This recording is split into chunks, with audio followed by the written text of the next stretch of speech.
I am going to fix this. You have to keep faith. In what? Me. Us. our life. The fairy tale's over. Welcome back to Episode Society, Euphoria Season 3, Episode 4, titled Kitty Likes to Dance.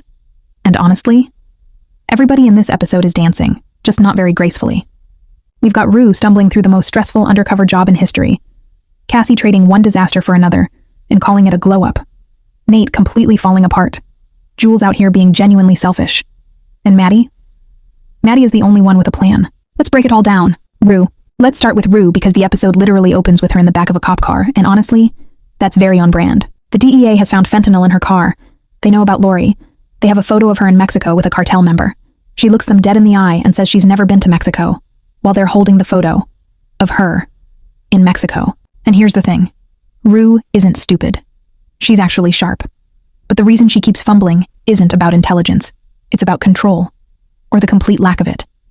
For the first time, Rue isn't the one running the game. She's being controlled by the DEA, by Alamo, by circumstances that are so far above her head she can barely breathe. And when Rue doesn't have control, she doesn't get slick. She gets messy. She over-explains. She sweats. She laughs at the wrong moments. She's trying her absolute hardest to stay out of prison, and it shows, which is exactly the problem. You can see the effort, and in her world, effort means desperation, and desperation means weakness. The poker scene is the best example. She triggers the bug on her phone, starts asking Alamo invasive questions, and he immediately clocks her. Not because he thinks she's a cop, but because she's acting like someone who is terrified. She has to confess to a fake relapse just to calm him down. She's lying about lying. It's exhausting just watching it. Zendaya is doing incredible work here, by the way. Every nervous laugh, every wrong pause, it's all intentional. Rue is holding on by a thread, and Zendaya makes you feel every single fiber of it. Cassie and Maddie. Now, Cassie and Maddie. First things first, Maddie should absolutely get her bag. Full stop. She has a vision, she has the hustle, she knows exactly how this industry works, and she is out here executing. The Brandon Fontaine plan? Calculated. The cameras bursting through the door? Iconic. Maddie is playing chess while everyone else is barely playing checkers. But Cassie is a different conversation, because yes, she left Nate. And yes, she's taking control of her own career and her own body, and on paper that sounds like a main character arc. But let's be real. She went from being in a relationship that was consuming her to monetizing herself in a way that isn't really freedom either. She's trading one thing that uses her for another thing that uses her, just with better lighting and more followers. She pawned her wedding ring. She's doing cocaine off someone's stomach at a party. She's screaming and getting a man to do a line off her. And she blows a kiss to the camera like it's all completely fine. Is it growth? Or is it just a different kind of self-destruction with a better aesthetic? That's the question Euphoria is asking, and it's deliberately not answering it yet. Which is smart. Because the honest answer is probably both. Nate. And then there's Nate. Oh, Nate. This is a man who spent 2 seasons being the most terrifying person in every room he walked into. Controlling, menacing, unpredictable. The guy who always had something on everyone. The guy who never crumbled. And now, he's on his knees. Literally. Begging a court to give him another chance on his planning permission. Sobbing. His toe got cut off and sewn back on. His wife left him. His money is gone. His power is gone. And honestly, it's sad. Not in a sympathetic way necessarily, because Nate has done genuinely terrible things. But it's sad in the way that watching anyone's complete unraveling is sad. There's something deeply uncomfortable about watching someone who was so sure of themselves discover that the version of themselves they built was entirely dependent on money and fear. Take those away, and there's nothing underneath. Nate's fall isn't dramatic or cinematic. It's just quiet and pathetic and real. And that might be the most brutal thing the show has done to him. Jules. Okay, so Lexi gets her a job on a TV show. A legitimate network TV show. A real opportunity.